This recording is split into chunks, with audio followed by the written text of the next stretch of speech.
step into the shadows of history. In the comments below, tell us, which city are you watching from, and what time is it where you are right now? Let's see where our viewers around the world are tuning in from as we uncover the darkest corners of the past. The first sound was not the dogs. It was the chain. It dragged across packed dirt with a slow, deliberate scrape, metal against stone, a sound meant to be heard. The plantation master wanted the forest to know he had come. He wanted the man who ran to know it too. The chain belonged to no prisoner now. It was a relic of warning, looped over the saddle horn like a trophy. Every few steps he let it fall and pull again, leaving a crooked line in the soil, as if to say there was no hiding from what followed. Morning fog clung low to the ground, pale and cold, curling around tree trunks and roots like breath that refused to leave. The forest stood dense and old, its canopy stitched together by moss and hanging vines, its floor soft with rot and fallen leaves. The master had hunted in worse places. He told himself that as he dismounted and tied his horse to a cypress, patting the animal's neck with a confidence he had practiced for years. The horse snorted, uneasy, ears flicking toward the trees. Animals felt things before men did. He ignored it. The dogs strained at their leashes, muscles tight beneath coarse fur. 6 of them this time. Big, scarred hounds with white teeth and dark eyes, bred for one purpose only. They did not bark yet. They didn't need to. They already had the scent. It had been hours since the slave ran, but fear left a trail stronger than blood. Fear sweated out of skin, soaked into cloth, pressed itself into the earth with every panicked step. The master smiled thinly as he knelt and unhooked the leads one by one. "Go on," he said softly, not shouting. He never shouted at the start. "Do what you were born to do." The dogs surged forward, noses low, bodies flowing between trees as if pulled by invisible strings. Leaves rustled, branches snapped, the forest swallowed them quickly, and the master followed, rifle cradled in his arms, boots steady, breathing slow. This was not his first hunt, it was not even his 10th. He knew how these things ended. They always did. The runaway's name did not matter to him anymore. Once a man ran, he became something else, a thing to be retrieved, a lesson to be taught. The master had already imagined the end, imagined it the night before, sitting on his porch with a glass of whiskey while the plantation slept. He would bring the man back alive if possible. Broken was acceptable. Dead was inconvenient but forgivable. Fear, though, fear was required. Fear was the point. Ahead, one of the dogs let out a low bay, testing the air. Another answered. The sound echoed oddly, stretched thin by distance and trees. The master frowned, just slightly. Sound behaved strangely in thick forest. He kept moving. The ground sloped downward, leading toward a creek swollen from recent rain. Mud sucked at his boots, slowing him, but the dogs did not hesitate. They crossed water without breaking stride, splashing through shallows and leaping fallen logs slick with moss. On the far bank, the master paused, scanning the ground. There, broken reeds, a scuffed stone, a footprint half filled with water but unmistakable, bare. The man had lost his shoes early. They always did. The master felt a familiar satisfaction settle into his chest. This would not take long. What he did not see was how the forest had changed since the runaway entered it. The man had not fled blindly. Not at first. He had run because pain demanded motion, because the crack of a whip still rang in his ears even after the sound was gone. He ran because stopping felt like dying. But after hours of tearing through underbrush, lungs burning, feet raw and bleeding, something in him had shifted. The panic thinned. The fear cooled into something harder, heavier. He knew this forest, not like the master thought he knew it, but truly knew it. He had hauled timber from its edges, trapped small game along its streams, slept beneath its branches on nights when the quarters were too loud with grief to rest. The forest had always watched him. Quietly. Now it opened itself in pieces he recognized, paths hidden beneath leaves, ground that dipped just enough to hold water, trees whose bark peeled in long strips perfect for binding wounds. When he heard the dogs for the first time, distant but unmistakable, he did not scream, he did not pray. He slowed. The man pressed his palm against the trunk of an oak and breathed until his heart obeyed him. The sound of the dogs grew clearer, their baying sharper. He could tell how many there were by the rhythm of their voices. He could tell their size by the depth. He could tell how far they were by how the sound bent around the trees. He closed his eyes and listened, Not like prey, but like a man counting steps. He moved again, but differently now. He stepped in water where he could, then doubled back over stones. He climbed a low ridge and crossed it sideways to break his trail. He tore a strip from his shirt and tied it around a sapling at head height, then veered sharply away, knowing the dogs would rush toward it, noses lifted, momentarily confused by scent where no body stood. It bought him minutes. Minutes were everything. The master felt the first delay without understanding it. The dogs slowed near the creek bank, circling, baying uncertainly. One dog barked sharply, frustrated. The master clicked his tongue and moved closer, peering down at the ground. The trail was still there, fainter but present. He reassured himself. Fear made men clumsy. Fear made them think they were clever when they were not. Still, he noticed how the forest seemed quieter than it should be. Birds were scarce. Insects hummed, but irregularly, as if sound itself hesitated. The dogs picked up speed again, and the master followed, pushing deeper into the trees. Light thinned as the canopy closed overhead, turning morning into something like late evening. The air grew damp, heavy with the smell of wet earth and decay. Sweat slicked the master's back beneath his coat. He wiped his brow with the back of his hand and kept walking. Then one of the dogs yelped. It was short, sharp, not the sound of a fight but of surprise. The master froze, heart jumping despite himself. He listened. The other dogs barked, excited now, clustered around something unseen ahead. The master hurried forward, rifle ready, eyes scanning for movement. He found the dog tangled in a mess of roots near a fallen tree, leg caught awkwardly, skin torn where it had twisted. Not a trap exactly, just bad ground. The dog whined, struggling. The master swore under his breath and knelt, working the leg free. The injury was not fatal, but it would slow the animal. "Damn it," he muttered, glancing around as he secured the dog to a tree with a length of rope. He did not like stopping. He did not like kneeling in the forest with his back exposed. The feeling passed when he stood again. He told himself it meant nothing, but when he looked up, the forest seemed closer somehow. Trees pressed in, their trunks dark and straight, their branches interlacing overhead like fingers. For a fleeting moment he had the irrational sense of being observed, not by the runaway, but by the place itself. He shook it off and whistled sharply. The remaining dogs surged ahead once more. Farther on, the man crouched behind a thick tangle of brush, breathing through his nose, sweat cooling on his skin. He had heard the yelp. He allowed himself one tight smile that never reached his eyes. Not victory, not yet. Just confirmation. He picked up a stone and tossed it gently into the brush to his left. It landed with a soft thud. He waited, counting heartbeats. Moments later, distant barking shifted direction, pulled by instinct toward the new sound. The man rose silently and slipped away in the opposite direction, moving low, careful not to snap branches or disturb leaves. He was not running now. He was leading.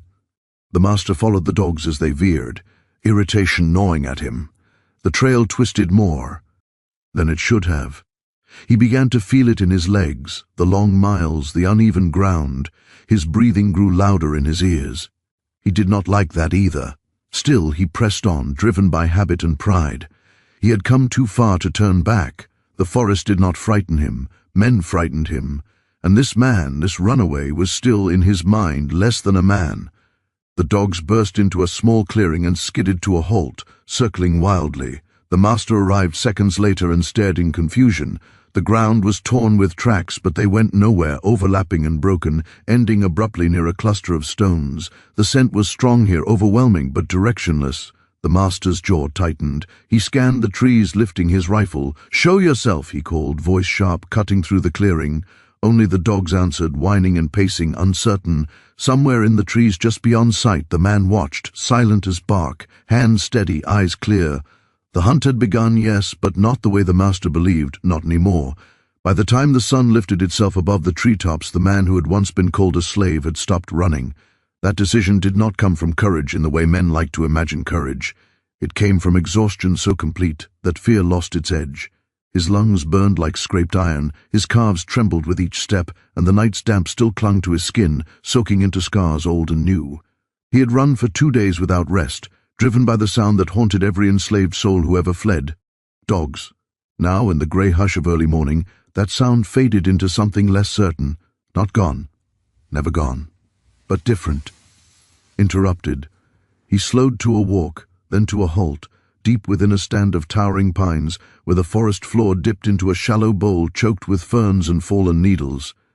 The air here smelled of resin and rot, of life breaking down to feed more life. It was a place animals passed through but did not linger. He knew that because he had once been made to hunt here, long before he ever dreamed of freedom. His name was Eli, though no white man had spoken it with care. To them he had been boy or that one or nothing at all, but the forest remembered names differently. It did not need them spoken aloud. Eli leaned against a tree and closed his eyes. He listened. The forest had its own breath. Wind slid through branches in long, whispering exhales. Insects ticked and clicked, testing the warming air. Somewhere far off a bird cried and was answered. Beneath it all was the sound he waited for, the dogs, their panting, their claws scraping bark and stone, the low urgency of their voices as they searched for his scent. They were there, but they were confused. He opened his eyes. That confusion was his doing. During the night, he had crossed the creek 3 times, doubling back once, then wading upstream with his feet pressed against the current so his scent drifted away from him. He had rubbed pine sap into his palms and smeared it along his arms and chest, masking the sharp salt of sweat and fear. He had rolled in damp leaves, then climbed a low ridge barefoot, letting his shoes trail behind him like bait. These were not tricks he had learned from books or whispered legends. They were lessons carved into him by pain. The master who now hunted him had once forced him to track other runaways. Eli had watched dogs work. He had seen how they hesitated when a trail broke, how their noses lifted and circled when certainty vanished. He had memorized their mistakes. Now for the first time he was not reacting, he was choosing. Eli slid down into the shallow bowl and crouched. He took off his shirt, already torn, already stiff with dried blood, and wrapped it around a sapling, knotting it tight. Then he tore a strip from the hem and tied it to another branch farther on. False signs, lures, invitations. He pressed his ear to the ground. Footsteps, human. Confident. The master was close enough now that Eli could almost picture him, tall in the saddle of his authority, rifle slung easy, boots made for crushing rather than feeling the earth. A man who believed the forest was something to be pushed through, not listened to. A man who had never needed to notice the way the ground shifted beneath his weight. Eli's mouth tightened. He had spent years noticing. Slowly, carefully, he moved deeper into the bowl, stepping only where pine needles lay thick, muffling sound. He snapped no branches. He disturbed no stones. He climbed onto a fallen log slick with moss and balanced there, letting his weight spread evenly, then dropped down on the other side and did not look back. The dogs entered the bowl minutes later. Eli heard them before he saw them. One whined, uncertain. Another growled softly, frustrated by the broken trail. Their paws scuffed the ground where his scent should have been strong, but wasn't. They circled the sapling with the shirt, barking in confusion, tails stiff. Eli's heart hammered, but his hands were steady. He moved around them, not away. That was the difference. Running widened the distance. Hunting narrowed it. He crept uphill, using the slope to stay above them, where his scent rose and thinned. From there he watched. The dogs were powerful animals, lean, scarred, bred for one purpose. He had seen them tear men down. He respected them even now. They were not evil. They were trained. That was why he did not rush. The master appeared soon after, pushing through brush with impatience etched into every movement. He cursed when a branch snapped back and struck his coat. He yanked one dog by the collar, forcing its head down to the ground, demanding certainty where none existed. Eli felt something hard settle in his chest. He could leave, even now. He could slip away while confusion reigned, disappear deeper into the woods, trust distance and time to do the rest.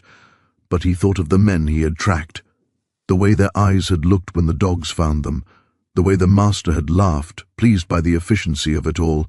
Eli stayed. The dogs began to spread out, fanning into the trees. One veered too far uphill. That was the one Eli chose. He waited until it paused, head cocked, uncertain. Then he moved. He did not run. He flowed. Downhill, then sideways, keeping trees between himself and the master's line of sight. When the dog caught sight of him, it barked once, sharp, surprised, and lunged. Eli turned at the last second and led it into a narrow gap between two boulders. The dog forced itself through, shoulders scraping stone, momentum broken. Eli spun, wrapped one arm around its neck, and twisted, using the animal's own weight against it. It was over quickly. Eli lowered the dog gently to the ground. He closed its eyes, though they did not need closing. He pressed his forehead to the animal's fur and breathed once, steadying himself. Then he vanished again. The forest held its breath. When the master heard the abrupt silence of one dog, his confidence cracked. He called out, sharp and commanding, but the remaining dogs did not answer as they should have. They hesitated. They sniffed the air instead of charging ahead. Fear crept in, not the wild panic of prey, but the colder fear of a man realizing his rules no longer applied. Eli moved through the trees like a thought half-formed. He dragged branches behind him to erase traces, stepped in old prints to confuse numbers, crossed paths with himself until even he could barely tell which way he had gone. He let the dogs catch glimpses of him, flashes of movement designed not to lure but to unsettle. By midday, the forest was alive with tension. The dogs no longer pulled at their leashes. One refused to move forward at all. Another growled at shadows. The master's voice rose, then fell, then rose again as frustration fought control. Eli watched from above as the man struck one dog F for disobedience. That was the moment something inside Eli hardened beyond bending. He did not feel triumph. He felt clarity. This was no longer about escape alone. It was about ending a pattern. Eli set the next stage carefully. He led the master toward a stretch of forest where the ground dropped away sharply into a ravine hidden by undergrowth. He left signs just obvious enough to be followed, broken twigs, scuffed dirt, a footprint pressed deep as if made by a tired man. The master followed without question. When the dogs reached the edge, they stopped. They whined. They circled. They refused to go down. The master cursed and pulled, yanking them forward, not seeing the drop until his boots slid on loose soil and sent stones clattering into empty space. He staggered back, heart racing. Eli watched from the opposite side, unseen, patient. The forest had learned his rhythm now. Birds did not cry when he moved. Leaves did not betray him. He felt less like a man hiding and more like something the woods had decided to keep. As the sun began its slow descent, the master stood alone at the ravine's edge, dogs restless at his side, confidence gone. Eli did not strike. Not yet. This was only the second day, and the hunt had finally turned. The first thing that went wrong was not the scream, it was the silence that came before it. The forest had a way of warning those who knew how to listen. Birds stilled mid-call. Insects paused their constant ticking chorus. Even the wind seemed to hesitate, as if unsure whether it was welcome to continue breathing. To men who lived their lives believing the world bent to them, these signs meant nothing. To Eli, they meant everything. He crouched behind a fallen cedar, its trunk split long ago by lightning and softened by years of moss and rot. From here he could see the slope below him, a narrow stretch of ground funneling into thicker undergrowth where visibility collapsed into green shadow. It was a place he had chosen carefully, not because it was dangerous, but because it could be made so by the right pair of hands. Below him, the dogs moved through the brush, slower now. Their bodies were tense, ears swiveling constantly, nostrils flaring as they searched for a certainty that no longer existed. The absence of their companion had changed them. They did not understand death in the way humans did, but they understood absence. They understood when something that should answer did not. Eli felt it too. The weight of what he had done pressed against his chest, heavy but not crushing. He had not taken life lightly. He never had. But he had learned, long ago, that mercy did not mean weakness, and survival did not always wear a gentle face. The master followed behind them, rifle resting across his shoulder, boots grinding leaf litter into the soil. His movements were less fluid now, his confidence worn thin by hours of uncertainty. He stopped often, scanning the trees, his eyes lingering longer on shadows than on open ground. His hand drifted to the grip of his weapon more frequently than before. Eli watched him and felt no pity. He remembered the sound of chains dragged across wooden floors, the smell of iron and sweat in cramped quarters, the way the master's voice carried easily across the fields, sharp and final, deciding the shape of other men's days without ever needing to raise itself in anger. Authority had always come naturally to him, like breathing, but breathing became harder in places like this. The dogs reached the funnel first, One of them, larger than the rest, its coat mottled with scars, paused and lowered its head, sniffing carefully. Its tail flicked, uncertain. The others fanned out, testing the air, their formation loose where it had once been tight and purposeful. Eli shifted his weight, slow and deliberate. He reached down and brushed his fingers against the earth, feeling its cool dampness seep into his skin. He pressed his palm into the soil, leaving a clear print, then stepped away, circling wide. The master noticed the change in the dog's behavior. He barked a command, short and sharp, meant to restore order. The dogs obeyed, but without enthusiasm. Their barks echoed strangely here, swallowed too quickly by the trees. Then it happened. One of the dogs lunged forward suddenly, drawn by something only it could sense. It plunged into the undergrowth, branches snapping as it forced its way through. Its bark rose once, excited, triumphant, and then cut off. The sound did not fade. It stopped. The forest exhaled. The remaining dogs froze. Their bodies went rigid, ears straining. They whined softly, a sound that spoke of confusion rather than fear. The master swore under his breath and pushed forward, dragging one dog with him as he fought through the brush. "Get on," he snapped, more to himself than to the animals. "Get on." Eli moved. He did not rush. He did not chase the moment. He let the master take 2 more steps, let his weight shift forward, let his attention narrow to the space ahead of him. Then Eli struck the ground with a stone. It was not loud. It did not need to be. The sharp crack echoed just enough to turn the master's head, just long enough to pull his focus away from the dogs. In that instant, Eli slid sideways through the brush, low and fast, his body a shadow slipping between shadows. He did not go toward the sound of the fallen dog. He went away from it, drawing the master's instincts in the wrong direction. The master recovered quickly. He always had. Years of command had taught him how to reassert control when things wavered. He scanned the trees, rifle lifting, eyes sharp again. But the forest had already shifted. He called out for the missing dog. No answer came. He shouted again, his voice rising, irritation sharpening into something closer to unease. The dogs at his side pulled back slightly, resisting the tug of his hand. Eli reached the edge of the funnel and dropped to his knees. He pressed his forearms into the ground and crawled, careful to disturb as little as possible. Ahead of him lay a patch of loose soil where roots had twisted up from the earth, leaving gaps beneath them. He slid into one of these hollows and waited. From here, he could hear everything. The master moved closer, his boots crunching, his breath audible now. The dogs' collars jingled faintly. Eli closed his eyes and let the sounds paint a picture in his mind. The distance between them, the angle of approach, the way the master favored his right leg when stepping over uneven ground. When the master reached the spot where the first dog had vanished, he stopped. Eli felt the tension ripple through the forest like a held note. The master crouched and pushed aside branches, revealing disturbed earth, broken twigs, the absence of what should have been there.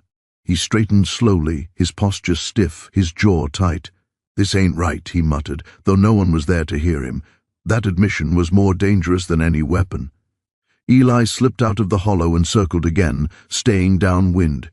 He brushed past saplings, letting their leaves scrape his skin lightly, carrying his scent in thin, scattered traces rather than a single trail. He wanted the dogs to smell him, just enough to know he was there, not enough to know where. The effect was immediate. One dog barked sharp and high. Another growled, hackles rising. They strained at their leashes, pulling in opposite directions, their instincts colliding. The master shouted, anger flaring, but it rang hollow now. His authority no longer settled them. The dog's eyes flicked constantly, tracking movement that wasn't there. Eli moved again, faster this time. He snapped a branch deliberately and darted away, leading the dogs toward a stand of young trees where the ground dipped unevenly. The dogs surged forward, excitement breaking through fear. The master followed. That was his mistake. The ground way under one of the dogs, sending it tumbling into a shallow pit concealed by leaves and debris. It yelped, scrambling to get free. The master stumbled, catching himself just in time to avoid falling. Eli watched from above as frustration tipped into something darker. The master dragged the trap dog free, his movements rough. He struck it once, hard, as if punishment could restore order. The dog cowered, tail tucked, eyes wide. Eli felt his hands curl into fists. The forest seemed to lean closer. When the master straightened, wiping sweat from his brow, Eli was already gone. The rest of the afternoon unraveled slowly, like a thread pulled from a seam. The dogs lost cohesion. One refused to go forward at all, another paced in tight circles, whining.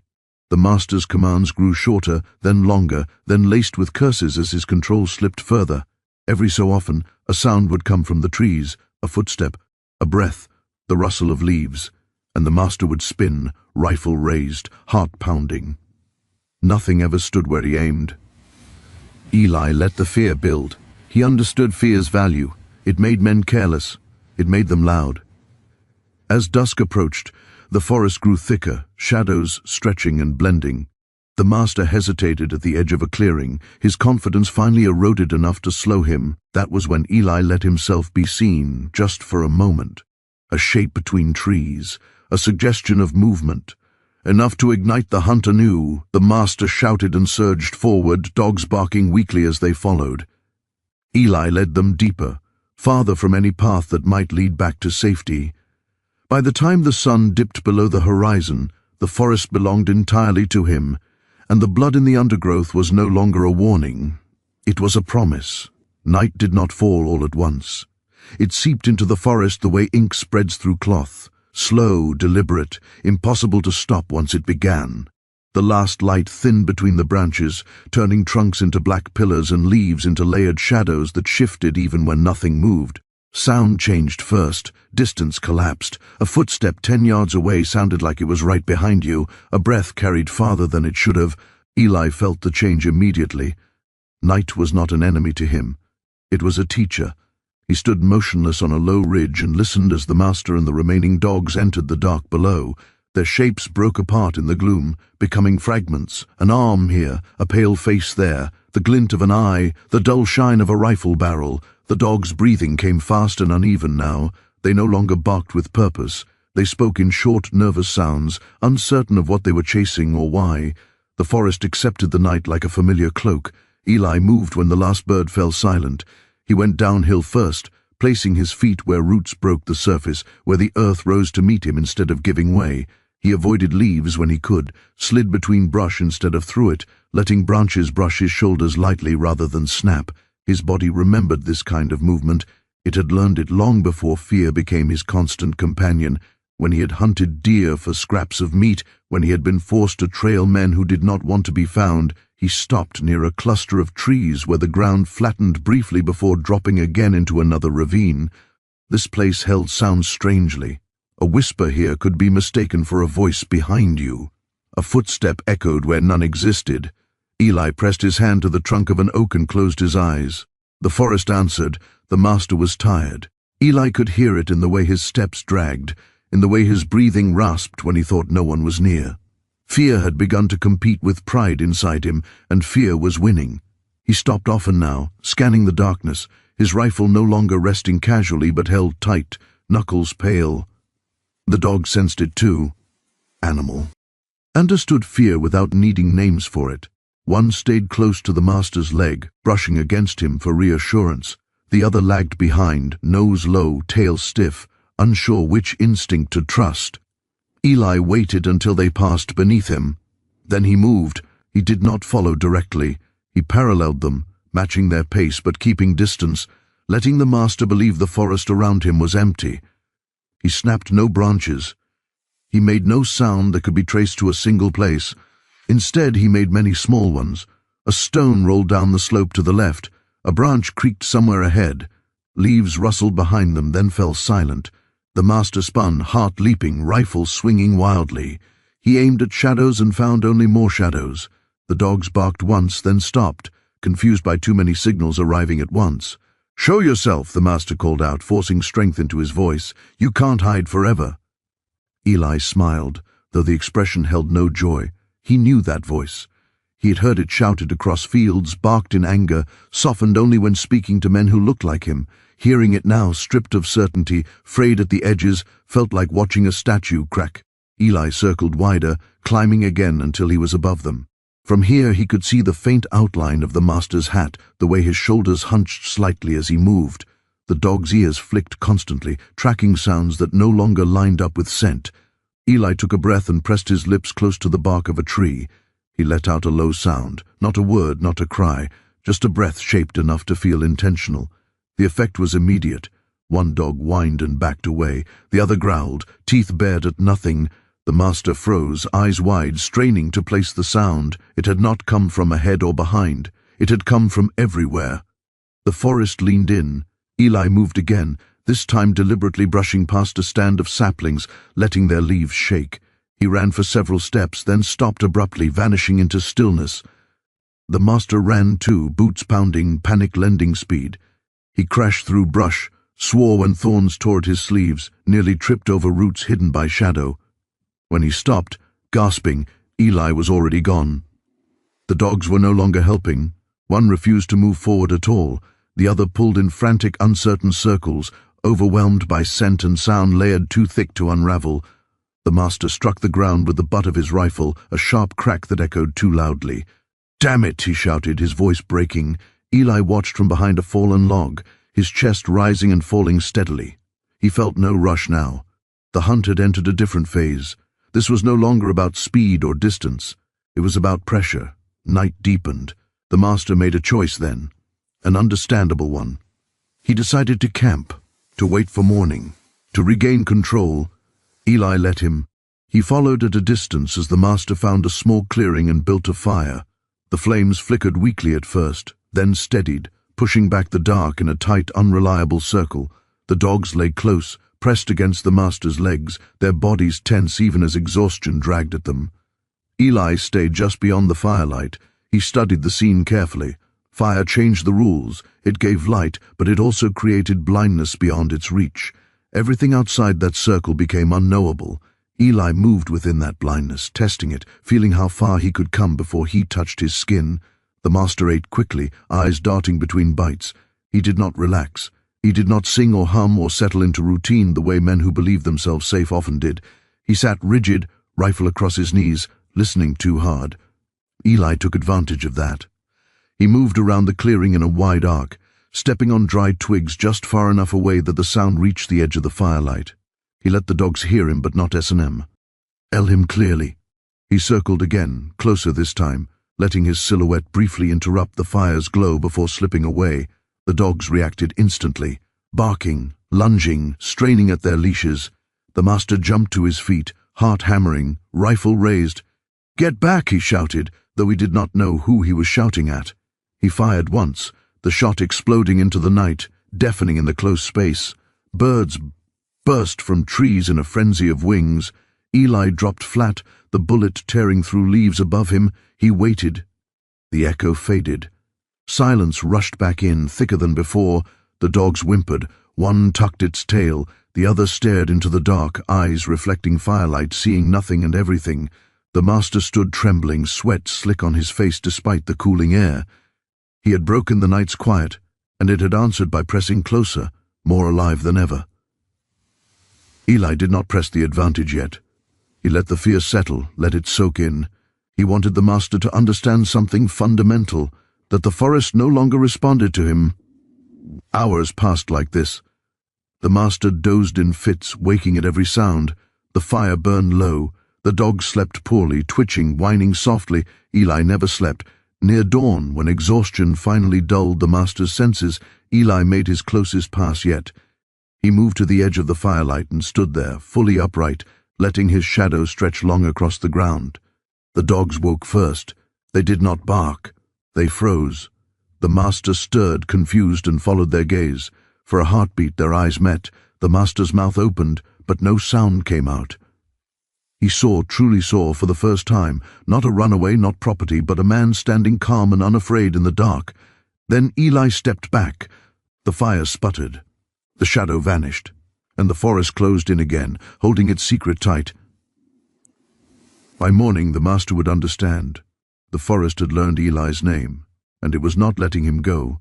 By the time the master realized he was no longer being chased, it was already too late. He ran until his lungs burned and his legs shook, until the forest ceased to be a maze and became a wall pressing in from all sides. Branches tore at his sleeves and face. Roots reached up to snag his boots. He stumbled more than once, catching himself only by luck, each near fall sending a spike of panic through his chest. He did not slow until his body forced him to, until he bent forward with his hands braced on his knees, gasping, vision swimming. Silence rushed in around him. Not the uneasy silence of night, but something sharper. Daylight silence. The kind that made every breath sound too loud, every heartbeat feel exposed. He straightened slowly, wiping sweat from his eyes with a shaking hand. His rifle was still with him, though he could not remember when he had last checked its weight. He gripped it now as if it were an anchor, proof that something in his world still obeyed him. He listened. No pursuit, no snapping branches, no footfalls behind him. For the first time since the hunt had turned, he felt a flicker of something dangerously close to relief. "He's gone," he muttered, trying the words out loud. "He ran off, that's all." The forest did not answer. He turned in a slow circle, scanning the trees. They stood close together here, trunks packed tight, their bark rough and dark. Sunlight filtered down in broken shards, never quite reaching the ground in full. It was difficult to tell direction. Everything looked the same. He picked a path at random and started walking. At first, the act of movement steadied him. Each step forward felt like reclaiming ground, like reasserting a sense of order. He told himself he had simply pushed too far, let exhaustion and imagination get the better of him. He was still armed, still alive, still capable of ending this. He did not notice the way his steps grew hesitant again, or how often he stopped to look. Over his shoulder, Eli watched him from above. He had climbed into the branches of a broad oak whose limbs stretched wide and low, offering cover and vantage in equal measure. From here, he could see the master's path clearly, could measure the distance between each uncertain step. He did not move.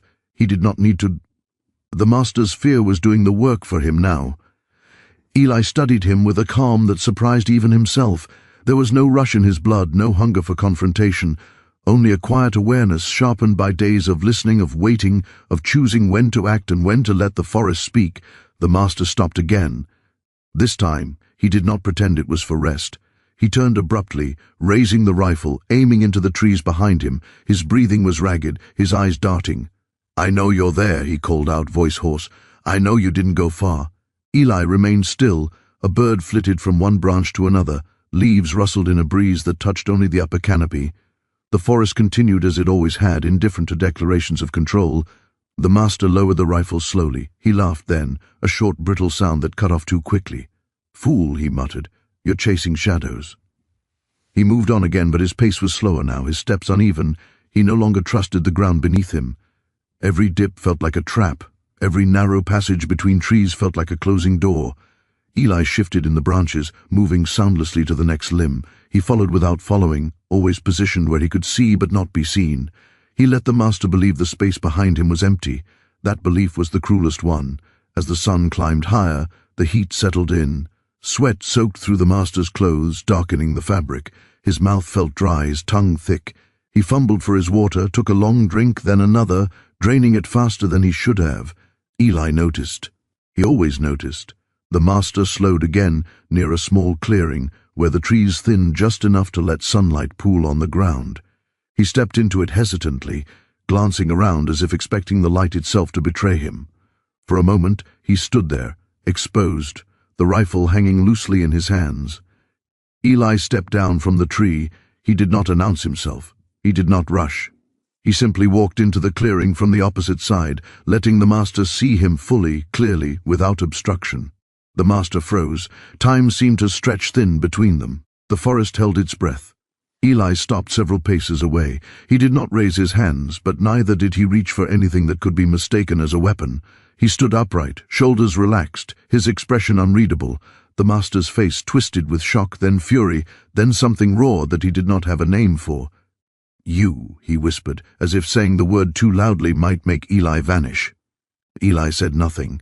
The master lifted the rifle, hands shaking. The barrel wavered, never quite settling. He swallowed hard. "I should have killed you when I had the chance," he said, voice breaking with the effort of sounding cruel. Eli took one step forward. The master flinched and jerked the rifle higher. "Don't," he snapped. "Don't you come any closer." Eli stopped. He tilted his head slightly, studying the man the way one might study an animal cornered by its own instincts. He saw the exhaustion, the fear, the confusion that had eaten away at authority until nothing solid remained. "You lost your dogs," Eli said quietly. The sound of his voice seemed to strike the master harder than any blow. His eyes widened, his grip tightening convulsively. "You don't get to talk," the master hissed. "You lost your dogs," Eli repeated evenly. "You lost the forest. You lost the hunt." The master laughed again, louder this time, almost hysterical. "I've still got this," he said, shaking the rifle for emphasis. "You see, day is? That's all that matters." Eli nodded slowly. "It's heavy," he said. "Hard to aim when you're tired." The master's jaw clenched. He tried to steady the rifle, to line up the shot. His arms trembled. Eli took another step. The rifle discharged. The shot cracked through the clearing, deafening and wild. The bullet tore through bark somewhere behind Eli, showering splinters into the air. Eli did not run. He did not even flinch.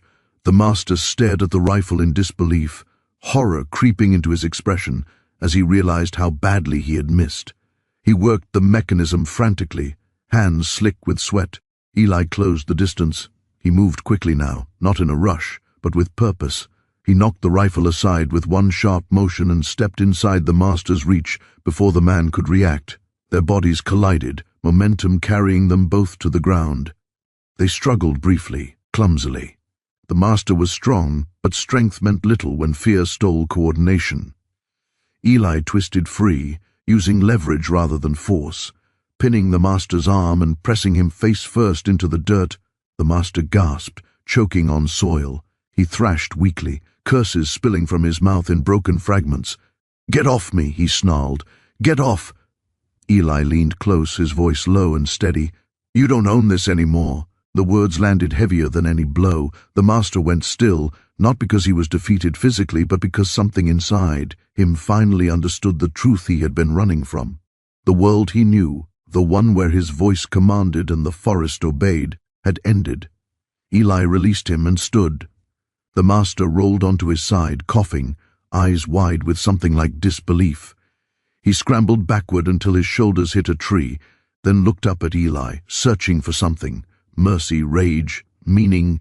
Eli gave him none of it. He turned away.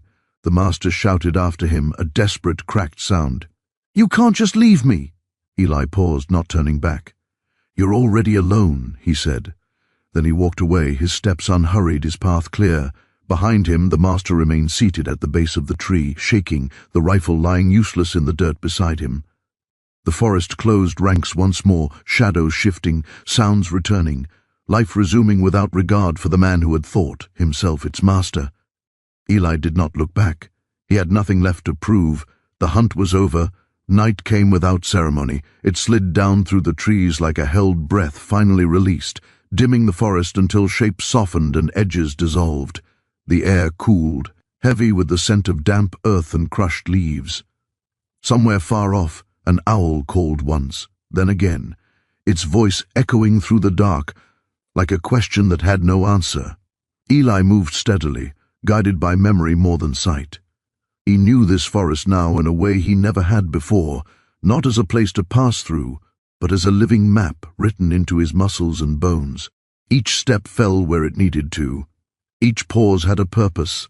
Behind him, the world he had escaped did not follow. He walked until the tension he had carried for days began to loosen, until his shoulders dropped and his breathing evened out. Only then did he allow himself to stop. He crouched near a shallow ravine where water trickled faintly over stone, so quiet it could be mistaken for imagination. He knelt, cupped his hands, and drank slowly. The water was cold. It tasted of iron and leaves. It grounded him. For the first time since the hunt had begun, Eli allowed himself to feel something other than vigilance. Not relief, not yet. Something closer to clarity. He sat back on his heels and listened to the forest settle. Insects began their chorus, a layered rhythm that filled the spaces between heartbeats. Small animals rustled cautiously in the underbrush, emerging again now that the chaos of shouting men and baying dogs had faded. The forest was reclaiming itself. Eli leaned against a tree, the rough bark pressing into his spine. He closed his eyes just for a moment, and memories pressed in where silence made room for them. Faces surfaced unbidden. His mother's hands, always busy, always gentle even when tired. His sister's laugh, quick and bright, stolen in moments when no one was watching. The older man who had taught him how to read the woods as a boy, pointing out tracks in the dirt, explaining which sounds meant danger and which meant nothing at all. He thought of the plantation, not as a place of work, but as a place of watching, of waiting, of learning when to disappear into yourself because being seen too clearly was its own kind of danger. Those years had shaped him, even as he had sworn they would not define him. A sound snapped his eyes open. It was distant but wrong. Not the careless movement of an animal, not the whisper of wind. Footsteps, careful, measured.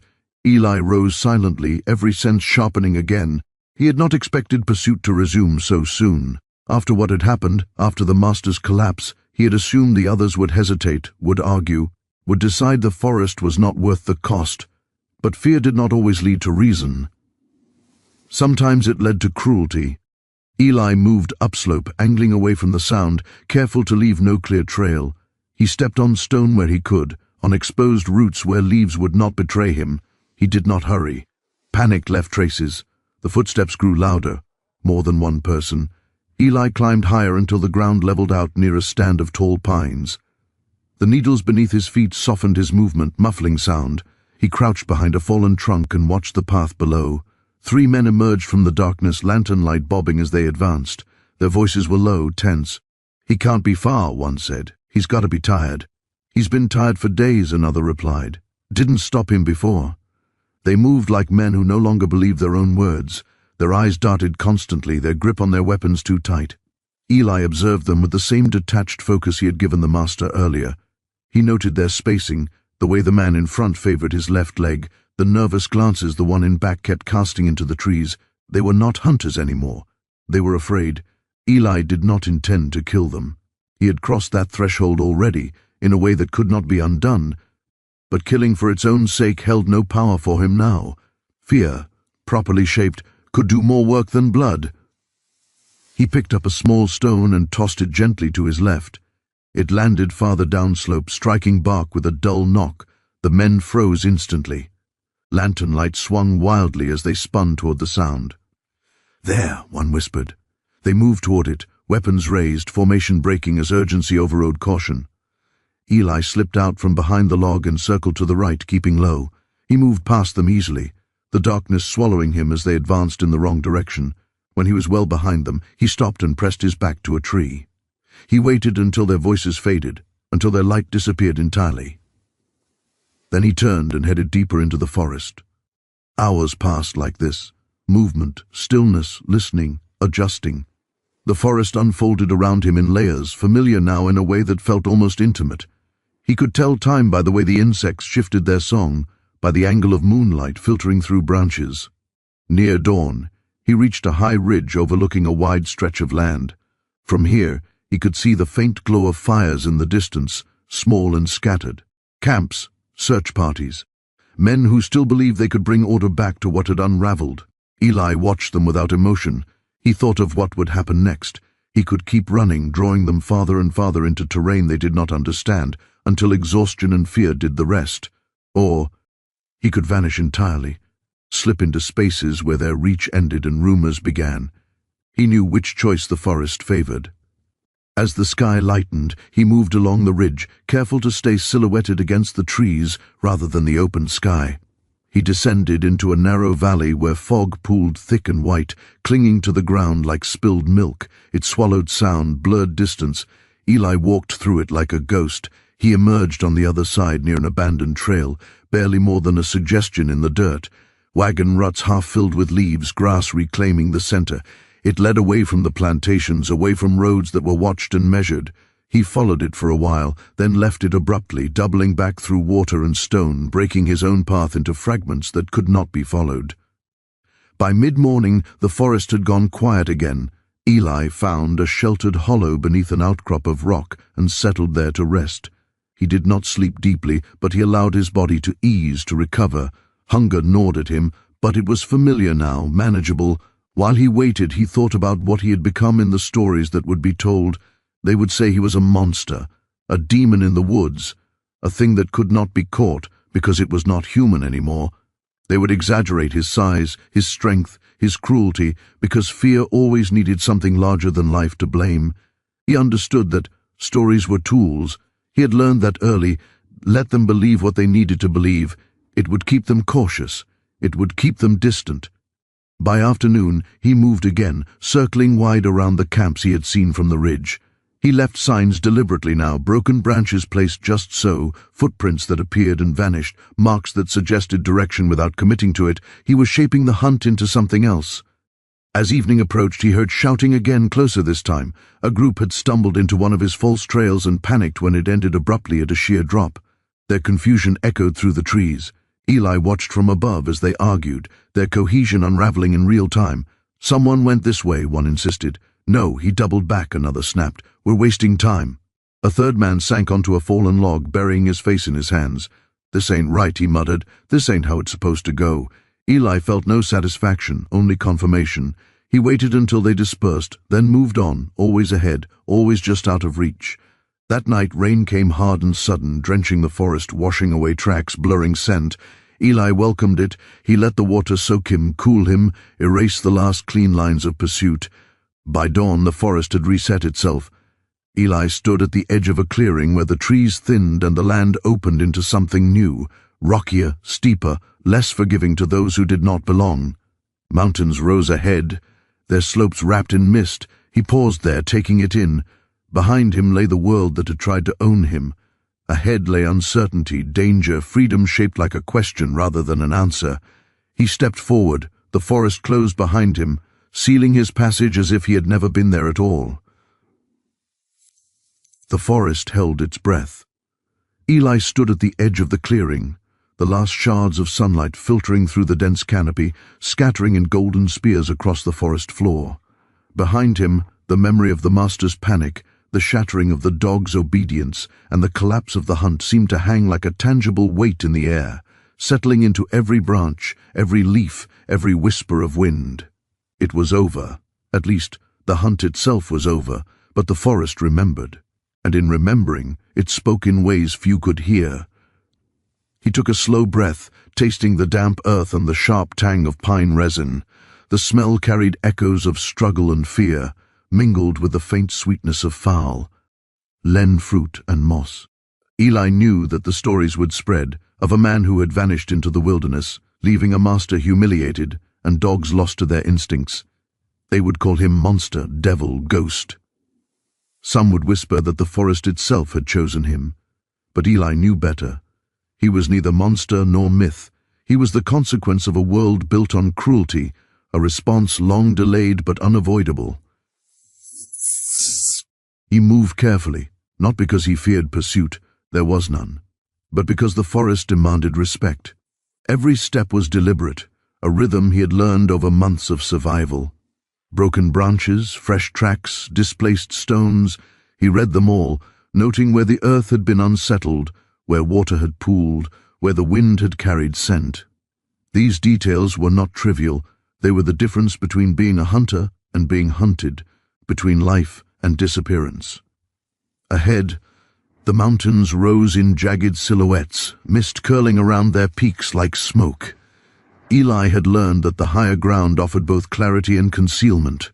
From the slopes one could see for miles, anticipate movement, and find paths invisible from below. Yet the mountains were also unforgiving. Loose rocks, hidden crevices, sudden drops. They demanded focus and precision. A single misstep could undo all he had survived. He began the ascent, muscles coiled and moving with practiced control.